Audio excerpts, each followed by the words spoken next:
கிறிஸ்துவுக்குள் அன்பானவர்களே, இன்றைய காலை வேத தியானம் நீதிமொழிகள் 21:31. குதிரை யுத்த நாளுக்கு ஆயத்தமாக்கப்படும், ஜெயமோ கர்த்தரால் வரும். ஹல்லேலூயா. குதிரையை யுத்த நாளுக்காக அலங்கரித்து ஆகாரம் கொடுத்து போஷாக்கு கொடுத்து நல்ல வைட்டமின்கள் நிறைந்த சத்துக்கள் நிறைந்த டானிக் கொடுத்து அதுக்கு செய்ய வேண்டிய எல்லா பணிவிடைகளையும் செய்து அதற்கு கடிவாளமிட்டு யுத்த களத்திலே கொண்டு நிறுத்துவார்கள்.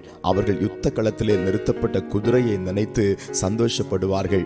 இந்த குதிரை யுத்தத்திலே ஜெயம் எடுத்துவிடும், இந்த குதிரை யுத்தத்திலே ஒரு பெரிய எக்காலத்தை ஊத வைத்துவிடும், வெற்றி ஆர்ப்பரிப்பை கொண்டு வந்துவிடும் என்றெல்லாம் எதிர்பார்த்திருப்பார்கள். ஆனால் வேதம் சொல்லுது, மனிதன் அலங்கரிப்பான், மனிதன் ஆகாரம் கொடுப்பான், மனிதன் நிறுத்த வேண்டிய இடத்துல நிறுத்துவான், ஆனால் ஜெயம் கர்த்தரிடத்திலிருந்து வருகிறது. அல்லேலூயா. இன்னொன்றை சொல்லட்டுமா? அந்த குதிரையின் எஜமான் அந்த குதிரைக்கு செய்த எந்த பிரயாசமும் வீணாய் போகாது, எந்த பிரயாசமும் வீணாய் போகாது.